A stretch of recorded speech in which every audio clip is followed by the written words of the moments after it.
ಇವತ್ತಿನ ದಿವಸ ನಮ್ಮ ಪೌರ ಕಾರ್ಮಿಕರು ಅವರ ನ್ಯಾಯಯುತವಾದ ಬೇಡಿಕೆಗೆ ಈಡೇರಿಸಬೇಕು ಅಂತ ತಿಳ್ಕೊಂಡು ಸತ್ಯಾಗ್ರಹ ಮಾಡ್ತಾ ಇದ್ದಾರೆ.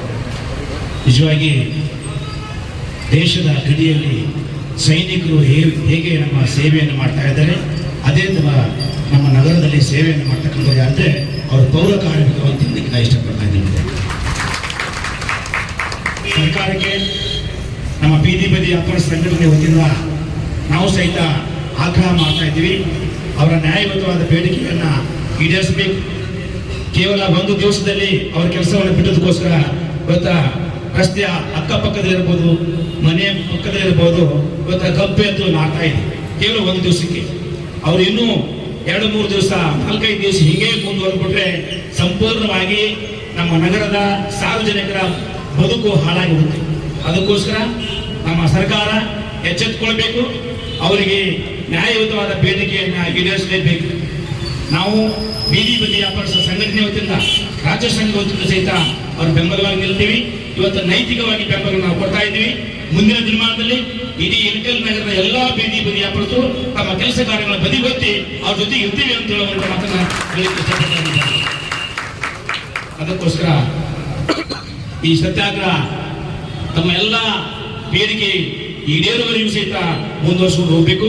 ಸರ್ಕಾರ ತತ್ಕ್ಷಣ ಇವತ್ತ ಅವರಿಗೆ ಎಲ್ಲ ಬೇಡಿಕೆಗಳನ್ನು ಈಡೇರಿಸಬೇಕು ಅಂತ ತಿಳ್ಕೊಂಡು ಮಗದೊಮ್ಮೆ ಆಗ್ರಹಿಸಿ ನಾನು 2 ಮಾತುಗಳನ್ನು ಅನ್ಕೊಳ್ತಾ ಇದ್ದೀನಿ. ಪೌರ ಕಾರ್ಮಿಕರು ಹಾಕಿ ಬಟ್ಟೆ ಹಾಕೊಂಡು ದರ್ಶನ ಅಷ್ಟೇ ವ್ಯತ್ಯಾಸ ಅವರಿಗೆ. ಅದು ನಿಜವಾದ ಡಾಕ್ಟರ್ ಅಂದ್ರೆ ಪೌರ ಕಾರ್ಮಿಕರು. ಅದು ಯಾಕೆ ಹೇಳ್ತಿದ್ರು ಅಂದ್ರೆ ಈ ಮಾತು ದೂರಿಲ್ಲ ನಡೆದ ಗಟ್ಟೆ ಆಗಬೇಕಿದೆ. ಈಗ ಒಂದು ವಾರದಿಂದ ನಮ್ಮ ಮನೆ ಪಕ್ಕನ ಅವ್ರು ನನಗೆ ಹೇಳಿದ್ರು, ಚರಂಡಿ ತಿನ್ನಬೇಕಪ್ಪ ಸ್ವಲ್ಪ ಹೇಳ್ತಿದ್ದೇವೆ ಅಂತ ಅವ್ರು ಹೇಳಿದ್ರಂತೆ. ಯಾರು ಬಂದಿಲ್ಲ. ನಾ ಬಂದು ಹೇಳಿದೆ ಫೋನ್ ಮಾಡಿದ್ರೆ ಮೊಸಳಾಗಿ ಬಂದು ಹೇಳಿದ್ದೆ. ಹೇಳ್ಕೊಂಡು ಆಯ್ತಪ್ಪ ಪ್ರಶ್ನೆ ಕಳಿಸಿದ್ರು ಅವರು. ಆ ಕಳಿಸೋ ಮಠ ಅದು ತುಂಬಿ ನಾರೋ ಮಠ ಅವ್ರ ಮನೆಗೆ ಯಾವ ಮಠ ಮಾಡಿದ್ರು ನೋಡ್ಕೊಂಡು ಅದು ಮನೆ ಚಾವಿ ಆಗಿ ಹೊರಗಡೆ ಹೋಗಿದ್ರು. ಯಾವ ಡಾಕ್ಟರ್ ಬಂದ ಅವ್ರನ್ನ ಚೆಕ್ ಮಾಡಿದ್ರು. ನಾವು 3 ಕಾರ್ಮಿಕರ ಡಾಕ್ಟರ್ ಚೆಕ್ ಮಾಡಿದಾಗ ಅವ್ರು ಅನ್ನ ತಿಂದ ಊಟ ಇದು ಸ್ವಚ್ಛ ಮಾಡಿ ಬಂದಿದ್ದ. ಇದು ಎಲ್ಲ ತಿಳಿಯಾಗಿರ್ಬೇಕು. ಅದಕ್ಕೆ ದಯವಿಟ್ಟು ಎಲ್ಲರಾಗಲಿ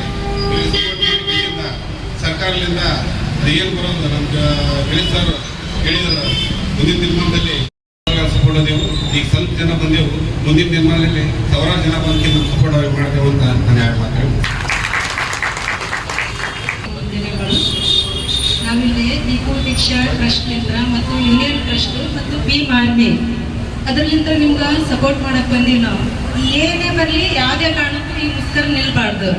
ಅದು ಊರು ಹೊಲಸ್ನಾರ್ಲಿ ಏನೇ ಆಗಲಿ ಅದು ಅವ್ರಿಗೆ ನಾತ ಈಗಾಗಲೇ ನಮ್ಮ ಮಾರ್ಕೆಟಿಗೆ ಹೋದಾಗ ಒಂದು 4 ಮಂದಿ ಹೇಳಿದ್ರು, ಮೇಡಮ್ ಅವರ ಜಗ್ಗಿ ಹೊಲಸ್ತಾ ಇತ್ರಿ, ನಾಲ್ಕತ್ತೈತ್ರಿ ಅಂತ. ಇನ್ನೂ ನಾರ್ಲಿ ಅಧಿಕಾರಿಗಳು AC ರೂಮ್ನಾಗ ಕುಂತು ಆರಾಮ ಜೀವನ ಮಾಡ್ತಾರ ನೋಡು. ಅವ್ರಿಗೆ ಇದು ನಾತ ಬಡಿಬೇಕು. ಅವ್ರಿಗೆ ನಾವಷ್ಟೇ ಯಾಕೆ ಈ ನಾತ ತಗೊಂಡು ಒಂದು ಹಂದಿ ಸತ್ರು ಪೌರ ಕಾರ್ಮಿಕರನ್ನು ಕರೀರಿ, ಒಂದು ನಾಯಿ ಸತ್ರು ಪೌರ ಕಾರ್ಮಿಕರನ್ನು ಕರೀರಿ.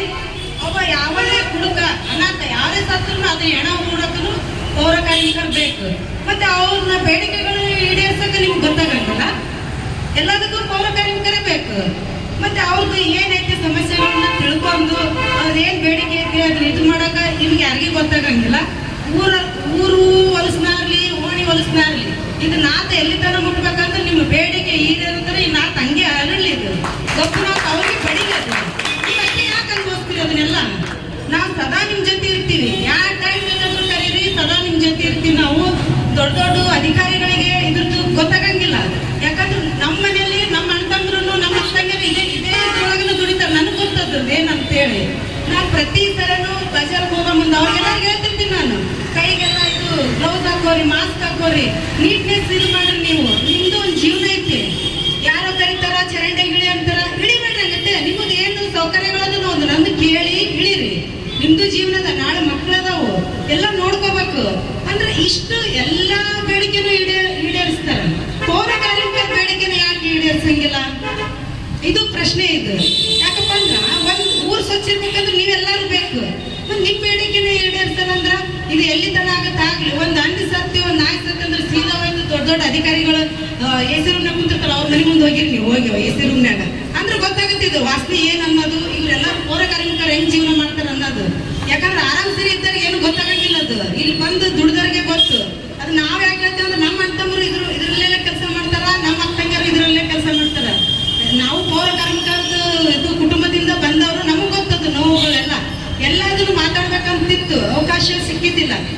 ಮಾನಸಿಕತೆ ಇದನ್ನ ಒಟ್ಟ ಮುಂದುವರಿಸ್ರಿ, ಇದನ್ನ ಬಿಡ್ಬೇಡ್ರಿ.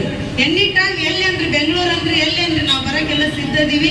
ನಾವೆಲ್ಲ ಭೀಮಾರ್ಮಿಯರು ಬರ್ತೀವಿ, ನಮ್ ದಿಪು ದೀಕ್ಷಿತ್ ಸಂಸ್ಥೆಯಿಂದ ಬರ್ತೀವಿ, ಯೂನಿಯನ್ ಟ್ರಸ್ಟ್ಲಿಂದ ಬರ್ತೀವಿ, ಇನ್ನೂ ಸಾವಿರಾರು ಜನದಂತ ಕೂಡಿ ನಿಮ್ಗೆ ಬೆಂಬಲ ನೀಡ್ತೀವಿ ಅಂತ ಹೇಳ್ತೀವಿ. ಯಾವುದಕ್ಕೂ ಎದೆಗೂಗದೆ ಇದನ್ನ ಮುಂದಡಿಸ್ರಿ ಅಂತ ಹೇಳ್ತೀನಿ. ನಾನು ಇಷ್ಟೇ ನನ್ನ ಮಾತು ಮುಗಿಸ್ತೀನಿ. ಜೈ ಭೀಮ್. ಒಟ್ಟು ಅನುದಾನವನ್ನ ನಗರಸಭೆ ಆಯುಕ್ತರ ಹೆಸರಿಗೆ ಕೊಟ್ರೆ ಅವರು ದುಡ್ಡು ಡ್ರಾ ಮಾಡಿ ಮತ್ತೆ ಹಂಚ್ಬೇಕು ಇವ್ರಿಗೆ ಸ್ಯಾಲರಿ. ಆ ಥರ ಕೊಟ್ಟರು. ಸುಮಾರು 10 ವರ್ಷಗಳಿಂದ ಹಾಗೆ ನಡೀತಾ ಬಂದಿದೆ. ಇವತ್ತು ಸುಮಾರು ನೌಕರರು ಖಾಲಿ ಹುದ್ದೆಗಳಿದ್ದು ಅವನ್ನ ಕಾಯಮಾಗಿ ಮಾಡ್ತಾ ಇಲ್ಲ ಸರ್ಕಾರ.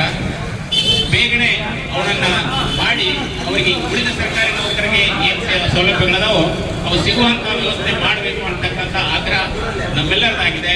ಹಾಗಾಗಿ ಸರ್ಕಾರ ತೀವ್ರವಾಗಿ ಬೇಗನೆ ಅವರ ಬೇಡಿಕೆಗಳನ್ನು ಈಡೇರಿಸಬೇಕು ಅಂತಕ್ಕಂಥ ಒತ್ತಾಯವನ್ನು ನಾವು ಸರ್ಕಾರಕ್ಕೆ ಮಾಡ್ತಾ ಇದ್ದೀವಿ. ಹೋರಾಟಕ್ಕೆ ಪೌರ ಕಾರ್ಮಿಕರ ಹೋರಾಟಕ್ಕೆ ಎಲ್ಲರಿಗೂ ನಮಸ್ಕಾರಗಳು. ಇವತ್ತು ದಿವಸ ಪೌರ ಕಾರ್ಮಿಕರು ಹೋರಾಟ ಮಾಡಲಿಕ್ಕಿದ್ದಾರೆ. ಇದಕ್ಕೆ ಇದು ಯಾಕೆ ಹೇಳ್ತಾನಪ್ಪ ಅಂತಂದ್ರೆ ನಮ್ಮೆಲ್ಲರೂ ಒಂದು ಮಹತ್ವವಾದ ಒಂದು ಇದೈತಿ. ಗೋಕಾಕವರ್ತಿ ಚಳವಳಿ ನಡೆದಾಗ ನಮ್ಮ ಇಲ್ಕಲ್ಲಿಂದ ನಿರ್ಣಯ ಆಗ್ತದೆ ನಿಜವಾಗಿ.